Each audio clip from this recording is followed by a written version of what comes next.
Welcome to the Wild Wisdom Podcast, where we learn how to heal our hearts, find our voices, and step into our authentic power as the wild women that we were destined to be.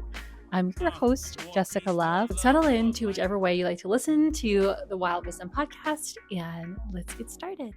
So excited to have our second episode with our new system, and I'm always just working on improving our platform here in Wild Wisdom. So definitely let me know in the comments if you like the new setup, if you don't like it. And I am so excited to get to test this out for the second time with a Gemini queen.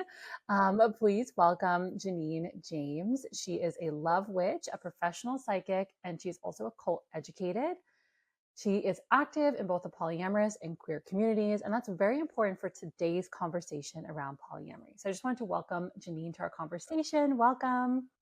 Now more than ever, I feel like it's important for us to connect more deeply to our own selves, the people that we're in relationship with, and the types of relationship dynamics that work best for us as individuals. I don't know if you've noticed this, but on social media, I feel like there's so many like aesthetic trends right now, and I just turned 28, so I'm still fairly young, but I saw a video of myself when I was 22 at a music festival, like just in my hippie era, running around barefoot. I had no aesthetic. I was just so happy. And I want to like bring that energy in this conversation because I was thinking, I'm so glad that this wasn't a thing when I was 22. Like I just see these young humans feeling so lost. And I think it's because of the pressures of you have to, whatever aesthetic is being pushed. So right now, one of them is trad wife. And I'm speaking from like somewhat of a trad wife perspective. Like I am a stay-at-home mom. I am married to a man and he does, work and then come home and he pays the bills and I'm with our child most of the time.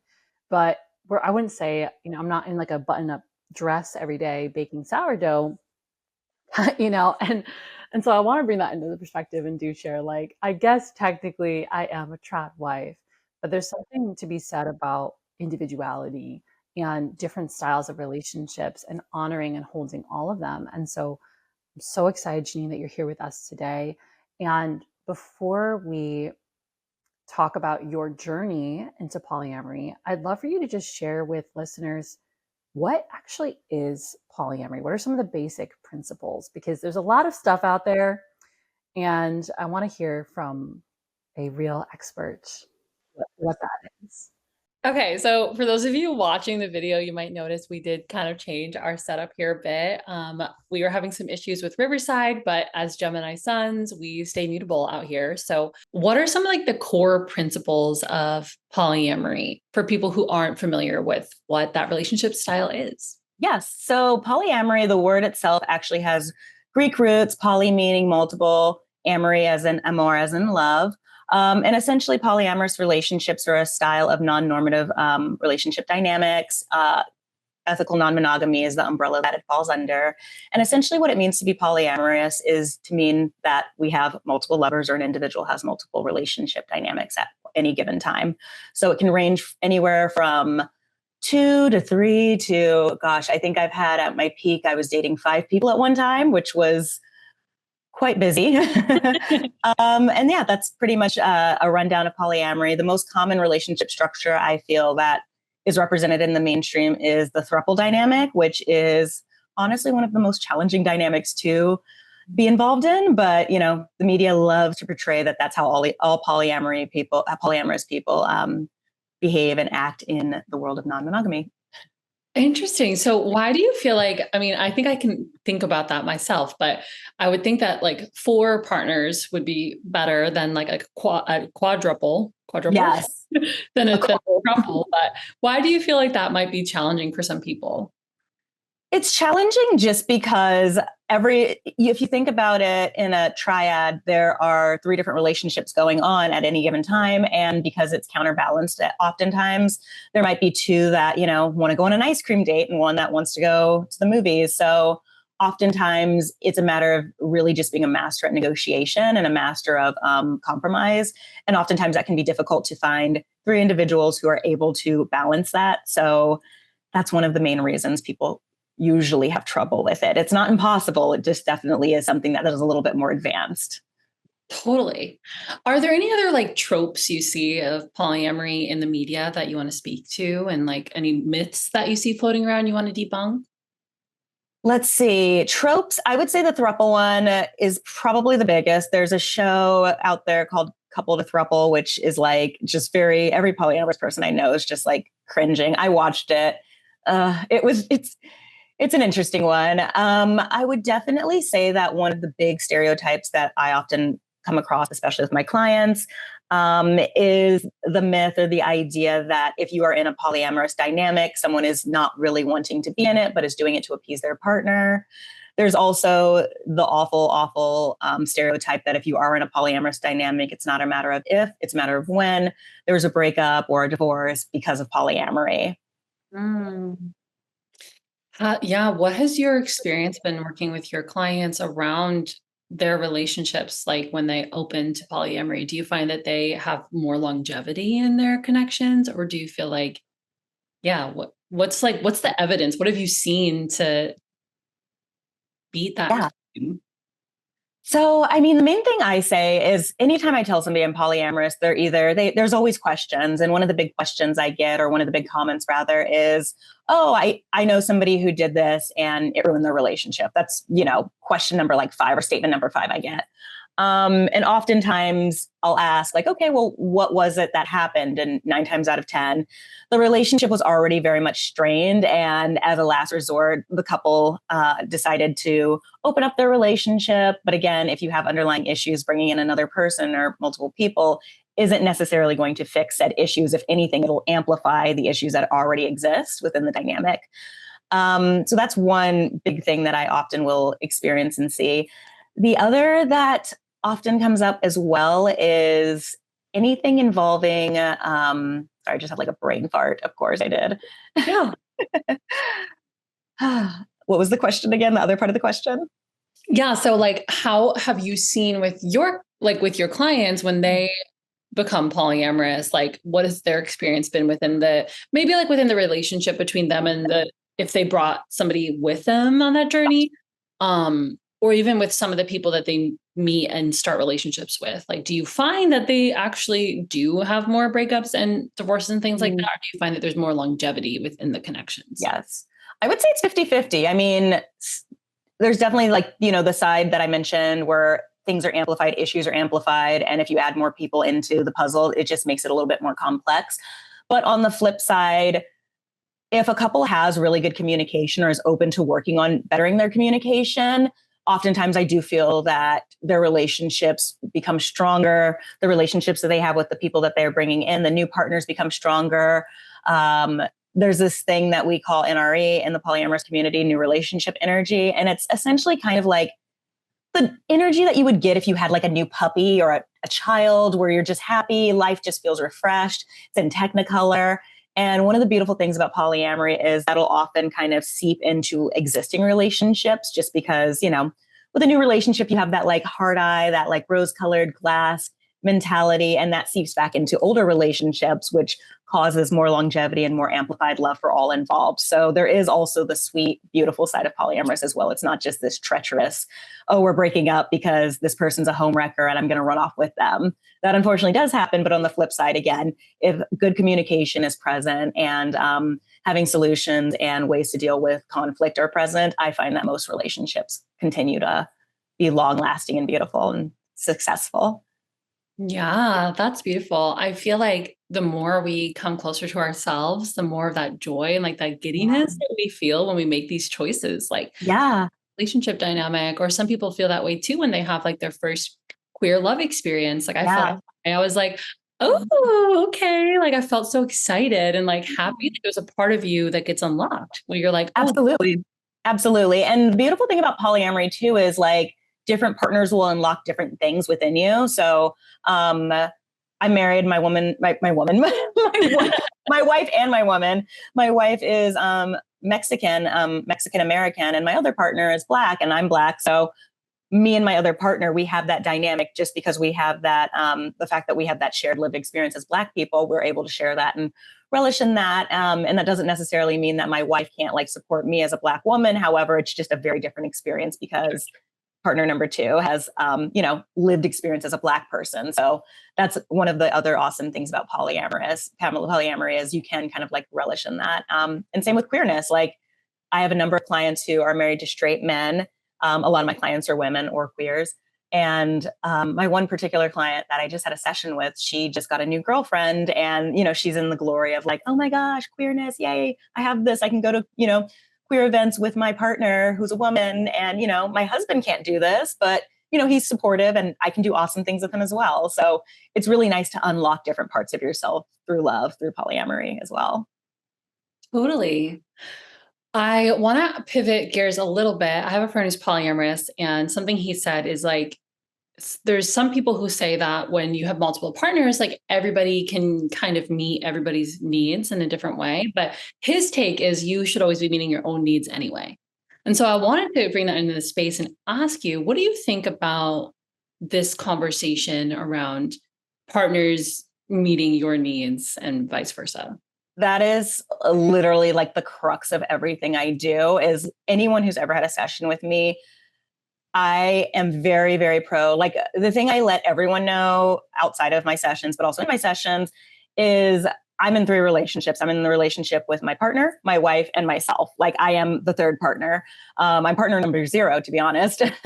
And I think it's very, very important to have a strong relationship with yourself in polyamory, because if you don't, again, things are going to dwindle. Things are going to be just not like needs aren't going to be met if you can't meet your own needs. So that's something that I really stress upon way back when I first got into polyamory and had many, many partnerships.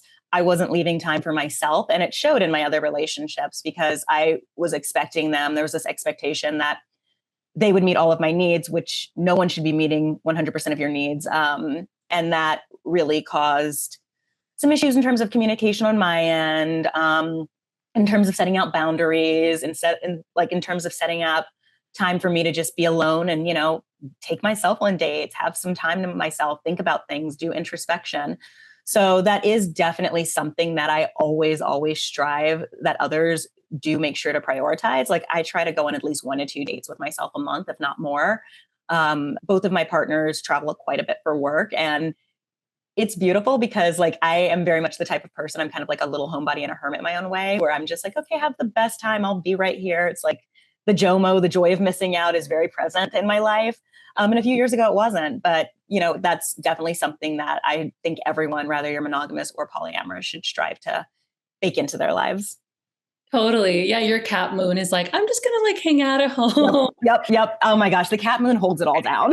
Yes, yeah. So how do I know if I'm polyamorous? Ooh. So there's so many different ways. Like it's not I think a lot of times people think it's like a one size fits all. And similarly to being like, oh, I think I might be queer. What do I do? I find that the polyamory journey is very similar. For me, I can speak about my own journey and I can speak about the journeys of some of the others I've encountered. But for me personally, I kind of I don't even want to say, this is going to sound bad, but it's not, I will bring it home. I kind of got pushed into polyamory. So I always had an interest in it and thought it was intriguing, but never thought it was something that I could do just because of compulsive monogamy, which is something that our culture very much pushes. And I was dating somebody in 2020. I was dating somebody who was a dom. I'm also involved in the BDSM community. And I just remember asking her one day, I was like, so you mentioned that you've had a sub and you've had a girlfriend at the same time. How does that work? Like, so naive. And she's like, oh, it was a polyamorous relationship. And I just remember being like, oh, okay. And then one thing led to another. We talked about it. And she's like, yeah, you should consider polyamory because yes, I can meet a lot of your needs. She was planning on moving to the Pacific Northwest in a year or two. So she didn't want to escalate our relationship any further than what we had, which was great. It was beautiful. It was lovely. So I kind of jumped into polyamory after that. I was like, okay, I'm down to go on a date and see, what this is all about with your blessing. And, she was like, yeah, she'd been practicing polyamory for, almost 30 years at that point. So she was well seasoned. I was brand new. So I got into polyamory that way. And I just remember the first time I fell in love with somebody else, I was like, oh, this is real. Here we go. Let's fucking go. And I find that there are instances growing up in which it was pretty obvious that I had the ability to be polyamorous. I've always had more than one best friend growing up. And I remember getting such joy out of like best friend A and best friend B meeting. And even now I'm like, oh, I have a friend you should meet to other friends. And I just like marvel in watching them meet and being like, I love both of these people so much. So there's little like puddles and pockets of polyamory that existed before I came out as polyamorous in 2020. In terms of how people can know they're polyamorous, even in the question, like, am I polyamorous? I think that in itself is something to explore. Often I find that most of the reason people will go into this is due to the fact that, like, I have a lot of clients who've been married before and are now divorced and living on their own and doing their own thing. And they want to get out there and date, but they don't want to necessarily go up the escalator of date, engagement, marriage. Those are often great candidates for polyamory because they want to have those romantic connections. But again, they want to go the solo polyamorous route, which is just basically not escalating beyond what somebody already has in place. So usually there's no move-in set for that. There's no like living together situation. And again, there's no marriage, but there is still the commitment. So it will look a lot like dating, but it's committed relationships without the escalator. Another thing that I often will see as well is a lot of folks who are exploring their queerness, a lot of folks who have been married to somebody, and also like beyond queerness, there are a number of folks out there who think that they're queer, get in queer dynamics and realize, or think that they're like, same sex, want to have same sex relations. And then they realize later down the line, oh, I actually like want to explore this dynamic with a cis man. So it goes both ways where it's just a matter of exploration and really just like tapping into unmet needs in that regard as well, in terms of like wanting to be with a particular partner of a particular gender expression. Yeah, totally. I'm hearing it's an opportunity to like let yourself evolve. Yeah, exactly. It's totally all about evolution and just like basically a bespoke relationship model that you get to set. So it could be, I have this person that I see every 6 months because my current partner doesn't like to travel, but I do, or I'm queer and I want to explore my bisexuality or pansexuality. And, I have a girlfriend or a boyfriend that I see, every week or every weekend. So yeah, it's really just what you want to make it, as long as it's done with love and intention and lots of open communication. Totally. I have 2 follow-up questions for you. One is, did you ever have the experience when you were like exploring your sexual identity of like Googling like quizzes? I feel like I don't know. I had that experience and I have friends who have too. I was literally typing my gay quiz and like trying to figure out like your sexuality. So I wonder what people did before they had Google and quizzes or Safari or whatever we were searching on at that time. Right. No, I know. That's so true. Yes, I did do that. Now I feel like if somebody types that in, it should just be like a rainbow banner that's like, you're gay. Like, it's just like, you're probably gay if you're Googling. You probably are. If you're asking that question, you probably are. So I love that reframe, or that bringing that analogy into polyamory as well. I also wanted to ask you about how being polyamorous can impact others in like your community. I was thinking when we were talking about how it's for oneself, it's this like self-evolution, but I also feel like sometimes when we meet people, like I feel as if there's this capacity of how deep our relationship can go with them. And I do feel sometimes that these like hierarchical structures in relationships, and some forms of like more toxic monogamy can really block that, where, you can't fully like unravel this connection of even if maybe it's a friend of the opposite sex or of a sex you're interested in, and then your partner feels jealousy and doesn't want you to deepen in that friendship. Maybe it is something sexual, maybe it's something romantic, but I'm curious for you, like, how have you seen polyamory within yourself and in your communities, like allow people to deepen these connections with each other? Yeah. I mean, you really hit the nail on the head with the jealousy aspect of it, because there is often a lot of, and it not necessarily is jealousy all the time, but just the like, well, I want to spend more time with you and I want to spend more time with you, or like, just somebody wanting more time, and like, love is infinite, but time unfortunately is not. So usually for that, will often tell folks, whether they are clients or not, and again, this is like advice for everybody, definitely schedule those date nights, definitely schedule those like friend hangouts. I practice non-hierarchical, which means that, yes, I am married. I live with my wife. She's in the other room right now. We obviously have shared finances. We pay our taxes together. There are a lot of benefits that come from being married and having a dynamic in which the government solidifies it and is like, yes, you're married. However, that doesn't mean that I am still not like, I'm not giving my partner other avenues of love. It doesn't mean that I love my wife more than I love my partner. It's just a matter of resources and time, and really just making sure that I'm able to allocate energies towards both partners, or, multiple partners at any given time. And one thing that I do always try to strive for, and this is something that I was guilty of when I first came out as polyamory, is unfortunately, it's not always going to be equal amounts of time. And there are times in which, I'm giving 100% of my effort to my wife, or, 20% effort to my wife and 30% effort to my dogs. And, it never really is like equal across the board. And that's the case with anything. That's the case with parenthood. That can be the case with pets, a job, et cetera, et cetera. So usually when I do have partners or dynamics in which somebody wants more time, I'm a big proponent of the, like, I can't do this, but I can do this method, which is essentially like, say my other partner is like, hey, I really want to spend time with you right now. I would say like, oh, I'm so sorry, I'm like on a podcast right now, but I can make myself available to chit chat at 1 or 2 or 3.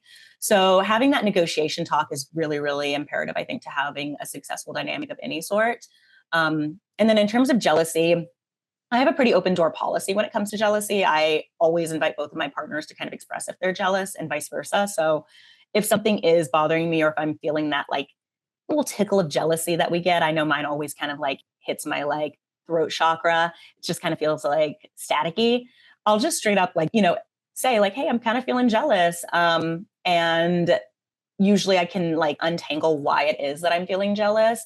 So an example I'll give is I'm going to Dinah Shore this year. Yay, I'm very excited for the second time. And my partner is bringing their other partner, and they are going to be spending quite a bit of time together, just because we're going to have separate bedrooms. But the other partner, my metamor, is only going to be at Dinah for a couple of days. So my other partner is like, I want to like, really make sure that they are having a good experience. They aren't as involved in the queer community. So just kind of supporting them. And I just immediately remember being like, oh, so I'm going to just be in bed alone every night for a couple of nights. So I expressed, my jealousy. And there was a talk about it. We had a talk, and we both agreed like, okay, well, how about we do like a date night and a date like morning, and we just have some like baked in dates throughout Dinah Shore. So that way, I'm getting my needs met in terms of like feeling loved and appreciated and whatnot. So yeah, just having a solutions oriented mindset, I think, is a good way for communities to untangle and negotiate or renegotiate feelings that arise. Because jealousy is a natural feeling, and it happens beyond romantic dynamics as well. Like you mentioned, it can happen in friendships. It can happen with, if somebody has 2 kids, even kids can get jealous. So again, just kind of figuring out how to untangle things is definitely a good way to go when it comes to all things care and love. Yeah, 1000%. What do you feel like is the underlying emotion that charges jealousy in relationships? Ooh. I would say the underlying issue of jealousy, there always is an underlying matter. So it could be, what I said, where it's just like, well, I want to have time with you as well. It's just, oftentimes it's like, well, I feel like I'm going to be forgotten. I feel like I'm going to be left behind, or you're going to leave me, at least for the like polyamorous side of things. But even beyond that too, I just keep thinking of childhood. Like when my sister was born, I just remember being like, oh, my parents aren't going to love me as much. And that's usually, it comes from an egotistical place. But if you break it down, usually there is like some inner wounding. Usually, again, it kind of comes back to childhood, that inner child, and just unraveling it and thinking like, okay, am I jealous of this other person? Do I hate this other person's guts? Or am I just worried that I'm going to be forgotten because this other person is more amazing, more talented, more intelligent, more beautiful, whatever the case may be.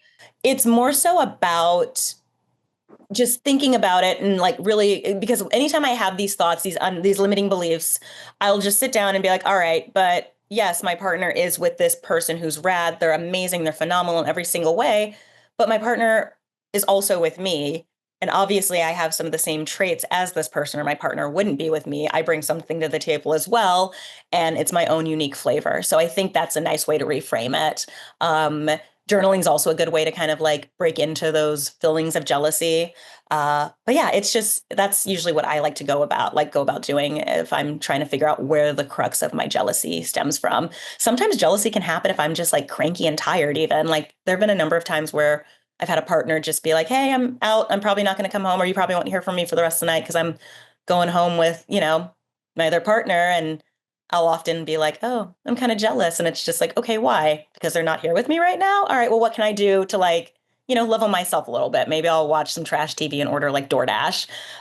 So just having ways to kind of honor myself, I think, is really, really what has made me successful in polyamory and is what makes other people successful in it as well. I love that. It sounds like you find a lot of like nourishment and peace through just nourishing yourself and creating that distance too, to let your partner expand and grow, and letting yourself expand and grow in the way that feels best for you in that moment. So that's yeah. And then removing myself from the equation as well, because, we're all self-involved. And just thinking like, okay, well, is my partner probably having a good time? Yeah, like I want them to have a good time. I want them to have different needs met. Like I can't do it all. And oftentimes there's like moments where like a partner will be like, all right, I'm heading out. And I'll just be like, bye, have the best time. And I'll just be like, great, I have like a night alone. Like this is wonderful. yeah, totally. There's a little bit of both. Yeah. What would you say? What would be your advice to somebody who's polycurious right now and watching or listening to this? If somebody's polycurious, I would definitely recommend getting a coach, or even looking into polyamorous media. There's so much different media sources out there right now. You can go to exojanine.com to learn more about me as a coach and my offerings. But I would definitely recommend following some accounts, some social accounts, not just mine. I really love Polyam Poppy. Philippa, I believe Polyam Philippa is another great resource, and just really digesting all that you can to learn more about this lifestyle to see if it is for you. Often I find that there is this like underlying sort of subgroup of people. I've called them, gosh, what is the word? They're normally called unicorn hunters, which is like something I don't really love that term just because it sounds a little predatory. But I find that usually those who are looking for a third for the night, like I get a huge number of people in my inbox just being like, well, we want to find a third. We're not sure if we want to like be polyamorous, but we want to like, invest time in like, having an experience with a third person. And to that, I'll usually just tell people straight up, I'm like, okay, well, if you're polycurious and you want to do that, like, have you considered hiring a sex worker? Because sex workers are wonderful for that, because they'll come in, they'll have a great time, and then they'll be on their merry way. And it's a great way to explore that and see if this is a dynamic that you want to do, and see if it's like something you want to just like dive into from a sexual avenue, or if you do think you have the capacity to like be with somebody as a third longer term. So that's usually one thing I'll suggest for people. But if somebody's just, again, like thinking that they're queer and wanting to explore that, I would recommend hopping on a call if they're starting from ground zero and don't have any partners. I still recommend hopping on a call and exploring that. And also just making a list of like what it is that you want your structure to look like, I think is imperative. So for me, I knew that I wanted a partner. I wanted a partner who experienced knew what the Black experience was like. I wanted somebody who I saw on average like 2 to 3 times a month, sometimes more, sometimes less, depending on what's going on in our lives. I knew I wanted to be married, so I was looking for that. I was looking for a partner that I could like nest with. So these were all things that I knew I wanted out of my dynamics, and I wanted everyone to be local because I've dated folks in different states before, which was fun for a while, but I just wanted everyone to be local, so that way I didn't have to like hop on a plane to see them, and deal with the plight of long distance relationships. Right. I love that you shared that for people who are listening, you can take notes and take those steps. And I also love that you shared like the invitation to, if people are simply looking for a third for the night, they can hire a sex worker, and like also like allowing there to be some like destigmatizing around there, but also the reminder that polyamory isn't just about sleeping with people. Like there is deeper, like you said, there's a deeper connection. And I think it's important that people with any kind of relationship know themselves first, get clear on what they want, and also get clear on like respecting and honoring the person that you're relating with. right? So I agree with you with the unicorn hunter thing. I do think it's predatory, but I think it kind of is predatory because it's like, okay, so are you kind of like using this person? It would be the same thing as if like I mean, it gets a little tricky when we talk about casual sex when people are single, because I don't want to create shame for anybody, but it is a little messy to use somebody for a one night stand, especially without communicating that with them. Like the expectations that that person might be expecting. Oh, yay, this is the beginning of a new relationship, right? And it's not that there's anything wrong with the way anybody wants to relate with anybody, but it's just that reminder of how do we bring consciousness into this? How do I respect and honor the person I'm relating to in this dynamic? How do we make sure that everybody really is on the same page? And I'm sure that can get trickier with multiple partners too. So I like reframe of just like bringing that consciousness in. Yeah, absolutely. And I think it's important. And oftentimes, like, I'll see couples that have done that and have gone like, the sex, and I have like so many sex worker friends. Sex workers are amazing, where they will go that route and they're like, oh, that was like, we did that and we got that out of our system and we realized we don't actually want polyamory. We just wanted this person for the night. So thank you for that. And then oftentimes it'll happen and it'll be like, wait, we actually realize that we really do want to like, spoil somebody and nourish somebody and learn from them and et cetera, et cetera. So it is a really good way to kind of like navigate and see which direction somebody is interested in. But yeah, it can go 50-50. Totally. I could see that. My last question for you today is, how has your spiritual practice influenced your relationships? Yeah. That's a great question. I find it's interesting because like anytime I tell people I am a professional psychic and I'm also a polyamory coach or a love witch, they often will kind of like raise a brow. And there's a huge correlation between eroticism, the esoteric world, and the romantic world. They're all intertwined because they're all based in the somatics of life. So what I really, really love pushing with my relationships of any kind is bringing that into our dynamics. So I'm very, very big on, breath work together, meditation together, just really having it be a sensory level experience when I am dating with somebody new. Both of my partners are very, very spiritual, which that's a value. That's like, I would say that's a deal breaker for me. If you're not spiritual, you're probably not going to go very far with me with all of my crystals and woo-woo things and day-to-day practices. So I very much encourage and strive for them to really do that as well. I always strive to encourage both of my partners and everyone I've dated to do the inner work, share what's on their heart, which is awesome. I share so many different resources with both of them, and they share resources with me. One thing that we practice, which isn't inherently spiritual in nature, but I do feel like it is very, very important, and I guess you could probably link it to spirituality in some way, is Radar, which is something that Multiamory created, which is a polyamorous podcast. And it's basically a relationship check-in, a radical relationship check-in, in which you make a list of every single thing that you want to talk about that's going on in your life, from friendships, children, sex life, finances, wellness, spirituality even. And you just go back and forth about different things. If there was a conflict, you talk about it. And I've done Radar on hikes with partners. I've done Radar in France with one of my partners. I've done emergency radars. And the great thing about it is you're essentially breaking everything down and deconstructing the relationship in real time in an hour, sometimes 2 hours, sometimes 3 hours even, and then rebuilding everything together. And the practice of that can just feel very similarly to the jealousy feelings. It almost feels like you're ripping open parts of you that you don't really want to discover. Shadow work, it's shadow work. And showing them to your partner and vice versa. And that can be really, really powerful and really, really impactful. Again, not just for polyamorous people, but for anyone, because you're going into that deep ego work, you're going into that deep shadow work, and you're uncovering why it is that you do what you do and why they might do what they do.